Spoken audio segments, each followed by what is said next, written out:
This is the SD2IEC, a device that does exactly what it says on the tin. It takes an SD card and converts that to the IEC bus found on most Commodore systems.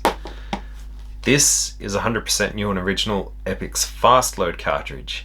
It makes things load fast. Today we're going to put both of these together and create an SD2IEC and Epyx Fast Load cartridge. Now there's going to be two videos on this. The first one here is just going to focus on the build of this, so we can get an idea of what it's like to actually build one of these. And the second video will be a review and actually looking at how to use the device. So if you've perhaps already bought one of these and you just want to know how to use it, feel free to jump ahead to that video. But if you want to perhaps build one of your own, or you just like watching somebody solder something together, stick around. There'll be chapters in both videos, so you can easily skip ahead to whenever you like. But for now, let's get started on the build. Welcome to the Retro Channel. So here are all the parts that are required to complete this build. We've obviously got the PCB, there's a card reader, a few different ICs, some sockets, 6-core piece of wire, a 6-pin DIN, and a few passive components and little switches and headers. Now the PCB itself obviously comes from this website. I am not sponsored in any way, and this is not my design, so I'll put a link to where you can find this board. I believe there is also an SMD version, which I don't think was available at the time that I ordered this. I've actually had this sitting around here for quite a while waiting to be built. Now the ICs that we're going to need are an Atmel ATmega 1284. I believe you can also use a 644. We're going to need a 8-bit EEPROM. This one is a 27C128, so it's a 128 kilobit. I think you can use 64, 128, 256 or 512. All of them should work. This is pretty much just going to store the Epyx ROM file, so it only needs to be 64 kilobits. There is a small bit of logic, which is a 74 LS07, and yeah, everything else is pretty much handled by the ATmega. Let's just jump in and start building this, I guess. So I'm going to start with the flatter components, just because that's generally the best way to build up a PCB. So might even start with this little diode. Now the board itself does have indications and all the component values pretty clearly marked, which is always a good thing. And actually, before we do that, let's just give it a quick clean with some IPA.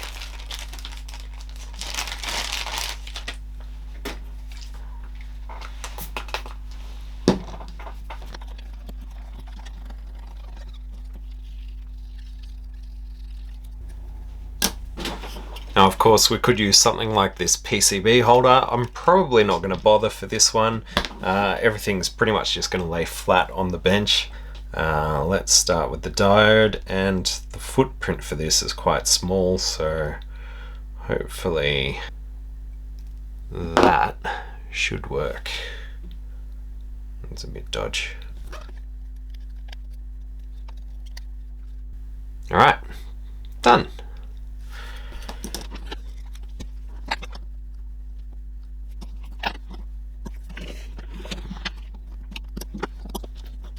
Let's go with resistors next, and I'm going to use this little handy lead bender for these things.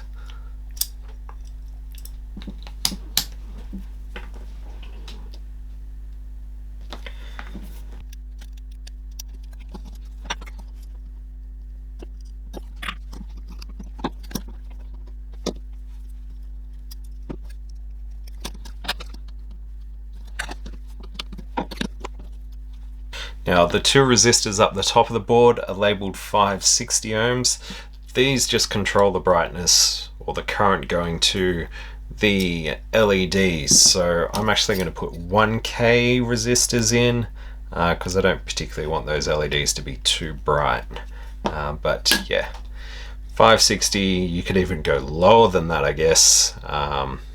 Just don't jump it, otherwise you'll probably just burn out your LEDs.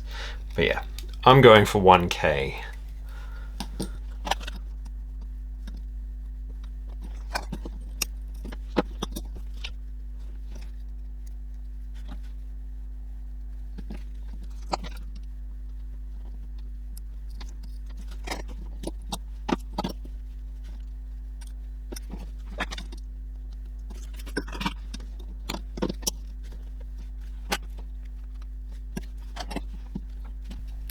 Now the LEDs on the top corner, I believe the one right in the corner is for read indication, and the one next to it is for write. So going green for read, red for write, and the longer legs of the LED is our positive, so that should be correct.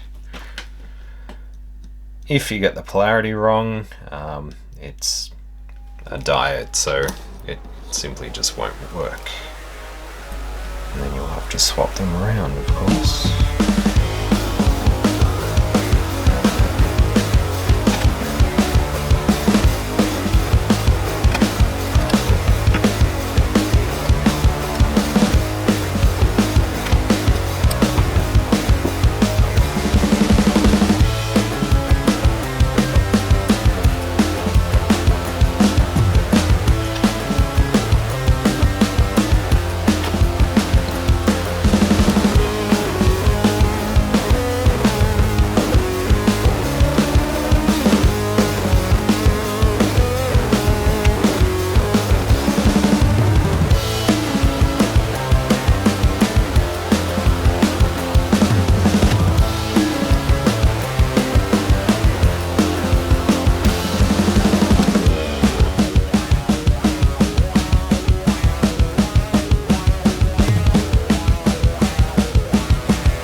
Right, so pretty much all that's left to do now is stick on the SD card reader. Now this actually goes on the back of the board, something like that. So before I solder that on, I'm just going to clean off the flux on the back side of the board and just double check that I've got all the components correct, because obviously once we solder this on, it's going to cover up this area, so definitely want to make sure. I think I can just see, looking through those diodes, they appear to be oriented the correct way, so yeah, that looks good. Just give it a quick clean.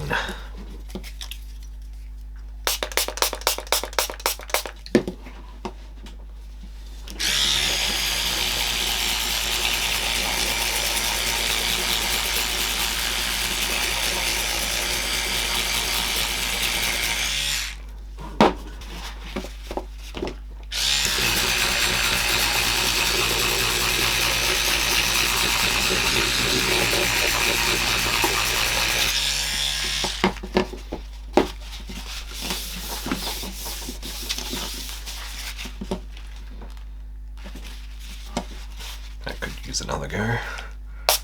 Alright, so IPA didn't really budge the flux residue, but this contact cleaner seems to have done the job, so yeah, the board looks pretty good, and I can see all the joints look okay, and nothing's bridged where it's not supposed to be. So we'll get the SD card reader module soldered on, and then we'll put together this DIN cable. Oh, and of course program these two ICs. Soldering iron is ready. Let's do it. Oh, before I put that on, I do need to cover this card reader, otherwise it could potentially ground out on the back there. So I'm just going to use a little bit of electrical tape. Should be enough. Just cover that portion.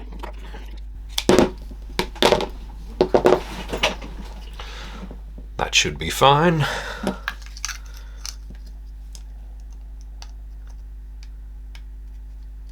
Yeah, it's just going to cover any exposed solder joints there, just. But once it's soldered in place, it's not going to move around, so it should be perfectly fine.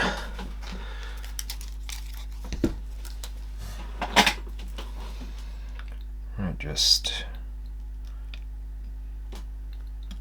do a corner each, just to make sure our alignment looks good.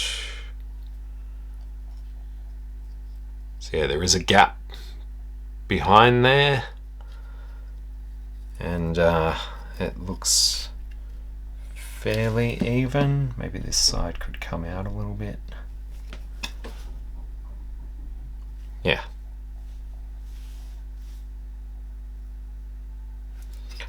Right.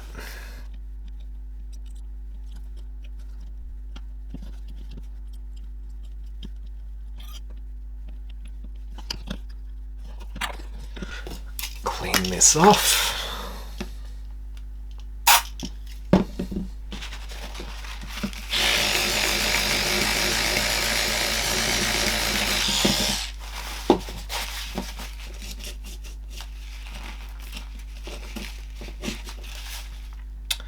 That flux, maybe this stuff isn't the greatest. Really need to get some proper flux residue remover stuff. Anyway.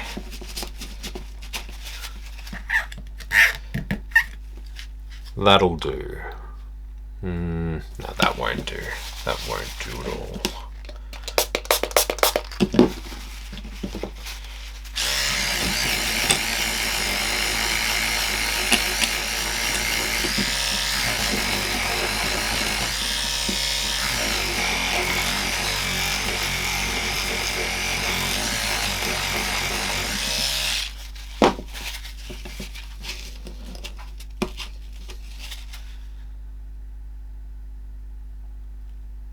Alright, that's better. Maybe just a combination of both.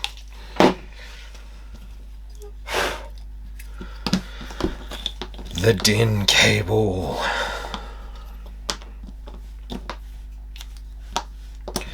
Now, which end will we do first? Let's do the DIN end.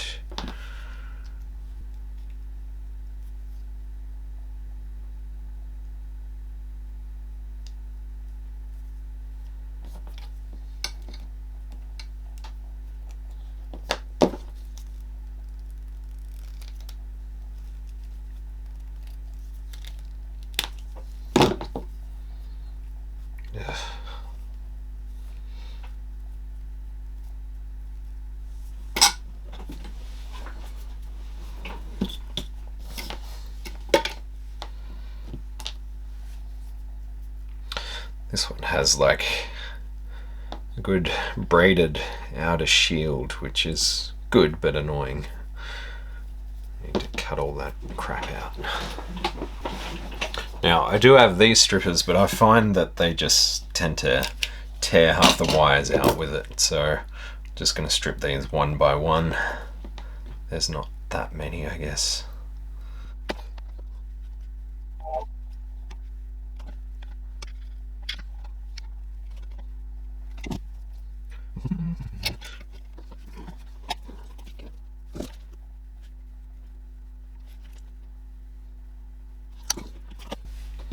Alright, now we just solder them onto the DIN connector. Now, as always, when I solder these DIN connectors, I tend to clamp whichever pin I'm soldering to, just so it doesn't heat up this plastic too much, and then you end up pushing the actual pin through the plastic, which is bad. No particular order for these wire colors. I'm just gonna solder them and then match them up correctly on the other end.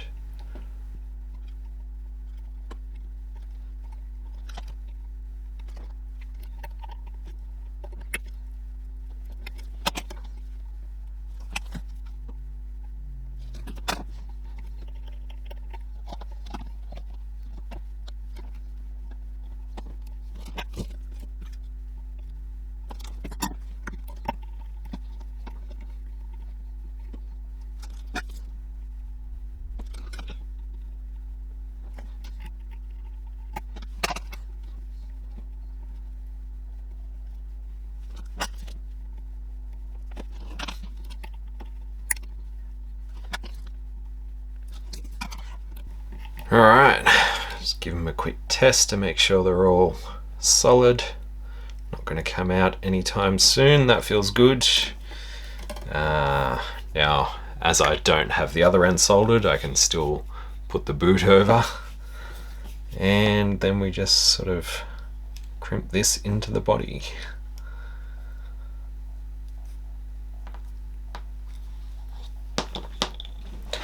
Pliers.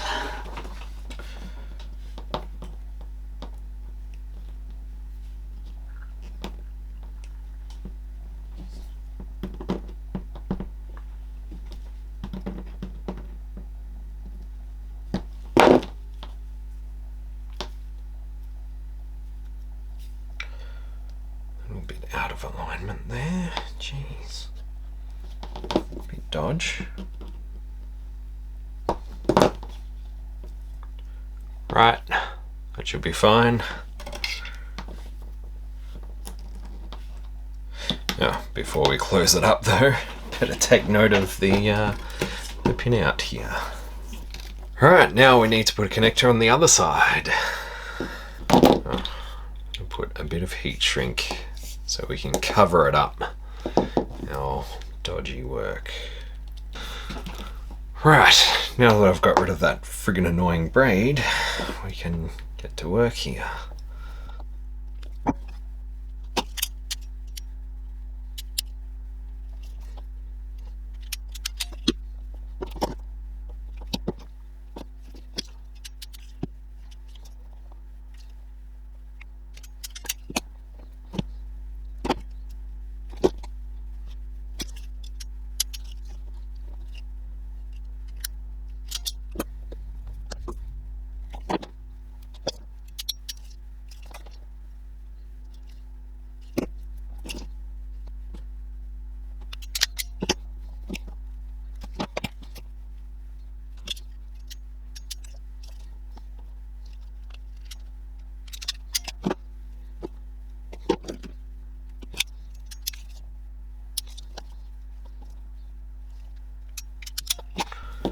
Alright, I think that's the crimping done. Some of these look a little bit too flat though. That's cheap crimpers, but these are probably like 20 bucks. Professional crimpers probably like 10 times that amount, so yeah.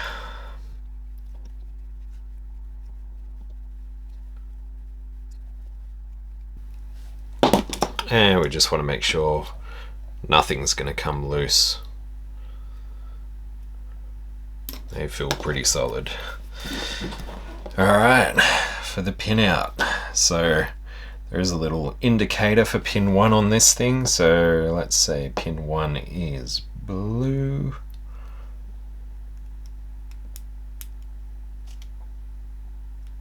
Oh, trying to put it in the wrong end, that doesn't help. Cool. Orange. Green.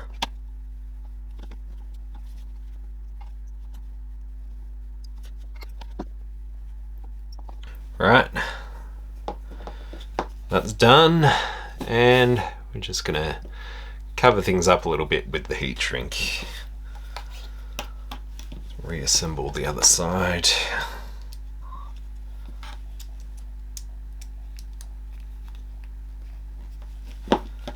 And lift that up a little bit.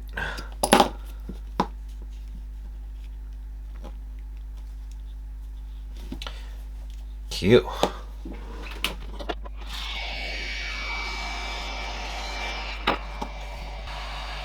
That should do it.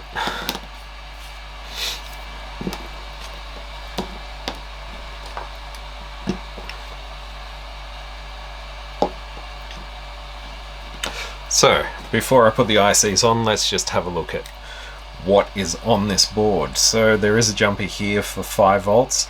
That's if you're not using this in a cartridge port because it supplies 5 volts. Say you're using it on, I don't know, just a VIC-20 or something, so just as an SD2IEC without the Epyx Fast Load bit, you can supply an external 5 volts.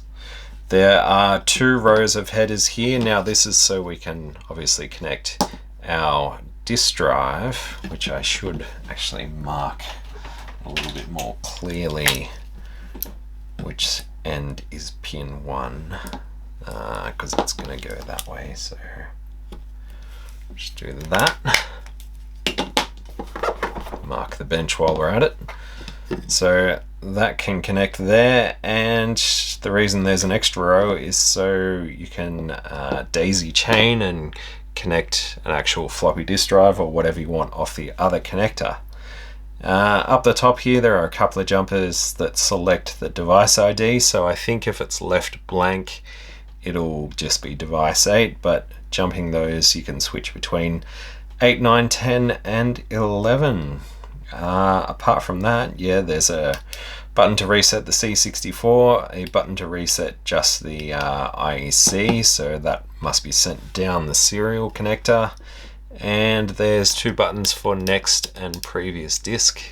I think that's it. So let's program these EEPROMs. May as well stick this 7407 in there now, because don't need to do, actually we won't stick that in just yet because we'll just test it in the programmer just to make sure that that is working, because pretty much all this stuff except for the AT Mega Chip was an AliExpress special. So this I bought off Mauser, but I'm pretty sure you can even find them on AliExpress. No idea if they're genuine or working or salvaged or whatever, but yeah, up to you. Let's program these chips. Right, so Mini Pro's ready. Let's first just test out this logic chip. 7407. I'm guessing it's not the non-standard one. Test, we'll just hit that a few times to be sure. Seems good. Let's program the EEPROM. So we need to grab the Epyx ROM file, which a simple Google search will reveal. Otherwise, if you head to the page to order these PCBs, I believe there's a link there somewhere. There we go. It's just goes to archive.org, so I'll just link that directly in the video description. And we need to set this to an M27C128 DIP28. I'm sure it's probably not the original, so I'm just going to turn check ID off.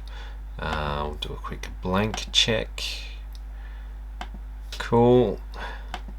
And then we'll just load in the bin file for the 128 EEPROM size. That looks right. Let's program. And a little thing that I think it might have been Adrian Black mentioned on one of his videos was just to program the same IC a couple of times. Possibly that helps it, stick better in the EEPROM. Whether or not it makes any difference, I don't know, but there we go. Program successful, everything verified, so that's our EEPROM done. And finally the 18 mega. Looking here on SD2IEC.de, you can find the current binaries. So yes, the file that we want to load in is called obviously SD2IEC. Version number is 0.29. I think that's how they use their version numbers. And LASP M1284p.bin. Obviously, if you've got the 644 18 mega, then you'd use the 644 version. So that all looks good. I think we do need to change some things in the config for the fuse bytes. Let's head back here and check it out. Here we go. So low byte, we just need SUT0 to be enabled. So just unselect those. And for the high byte, JTAG, enable SPI-in, boot size 0 and 1. Yep, that all looks correct. And it's a little bit fuzzy, but it should be EF99FFFF down here. So obviously, if you change one of these, something down the bottom there is going to change. So that should be EF99FFFF. And then we just hit program. Now I'm not going to bother programming this multiple times like I did with the EEPROM. I'm sure once should be enough for one of these new chips.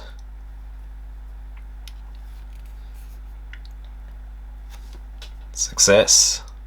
Cool. That's it. We are done with the programming. Let's put in our chips. I think I already straightened the legs on this. It should just drop straight in pretty easily. Nice. Observe the notch. Mind the gap. Now, is this going to fit in this socket? These machine pin sockets are nice and all, but you do have to get the legs perfectly aligned for it to bloody go in. Here we go. Cool, and finally the 18 mega, which has a couple of legs bent. Must have sat it somewhere it didn't want to go. Looks better.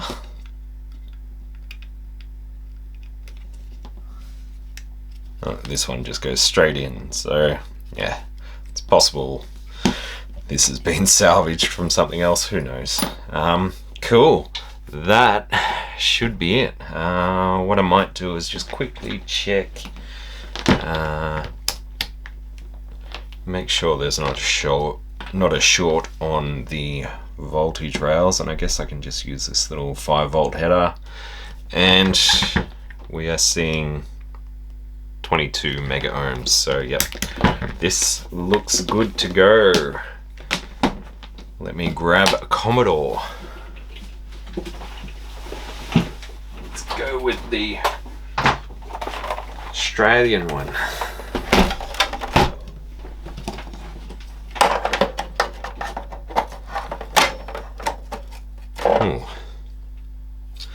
Yes, one thing that I didn't notice before, but I know it now, the PCB does not have a beveled edge, so it's just a very flat edge. And Ideally you want to have, you know, a bit of a bevel on there just so it smoothly goes into the edge connector and doesn't just bash into it. Not a big deal. I'm pretty sure if you order one of these PCBs, I'm pretty sure it's just an option that you can tick to have them put a beveled edge on it.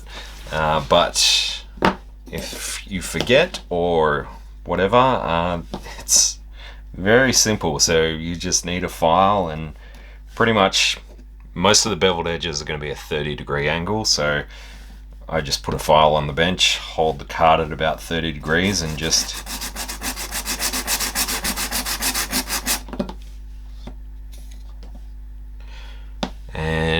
we can see that I've put too much pressure on one side, so I just need to even that up a bit. That looks pretty good. It's probably really hard to see that on the actual in the camera, but I can see with the naked eye that there is a slight bevel. So yeah, no big deal if you forget. It's that simple to put a beveled edge on it. Is it going to pick it up on the camera? Might just be able to make it out. But yeah, that's it. That's all you have to do. No biggie.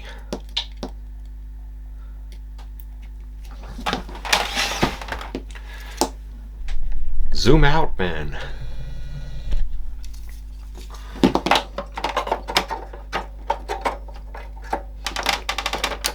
Nice. Serial. Cool. It's gonna need an SD card and obviously some power and stuff. Alright, everything's hooked up. I've just got this little LCD display which is just being run off one of those little driver boards. Not going to worry about setting up capture devices. Not in this video. We'll do that for the next video where we actually look at some of the features and functions of this. I just want to see that it works, and yes, we can see that Fast Load has popped up when we turned it on. The Epyx Fast Load cart has some functions built in. I think it's the pound symbol to get to them. There we go. So yeah, we can list directory. That looks to work just fine. And obviously we can disable the fast loader, and that just takes us back to regular C64 mode. But if we do a reset, back to fast load, and I think Commodore and the run stop key will load star, which boots us into the file browser. This probably looks a little bit different. I'll explain a little bit more about that in the next video as well. Yeah, we can load up the regular file browser. There we go, that probably looks more familiar. And just load up something random.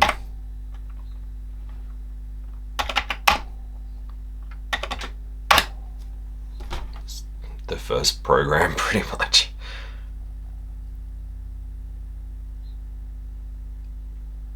Yeah, it seems pretty quick. Do I have sound hooked up? I thought I did. There you go. Cool. It appears to work. So we'll look further at that in the next video, as I said. But for now, I think that's pretty good.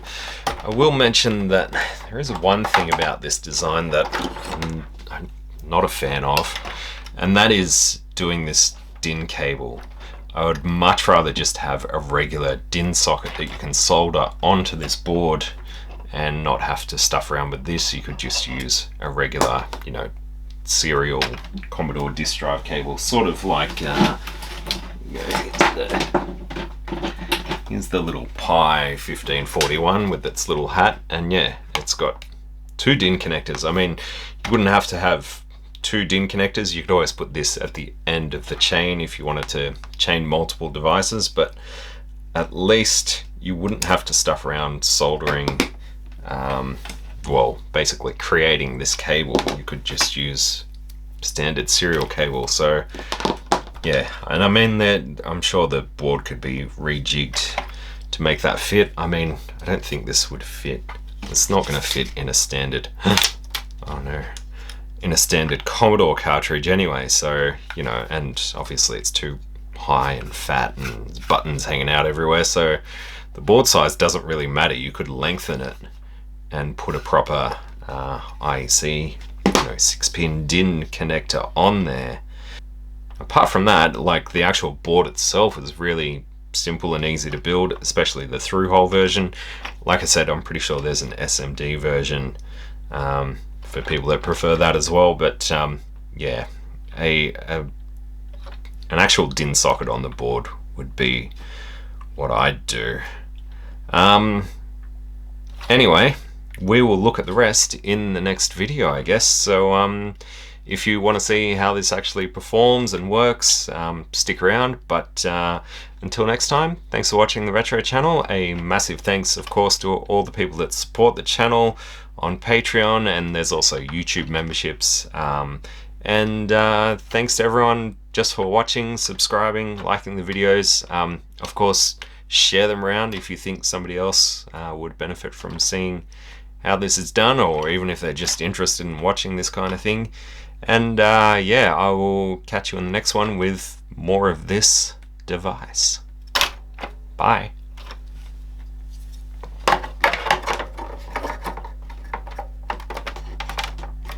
Oops.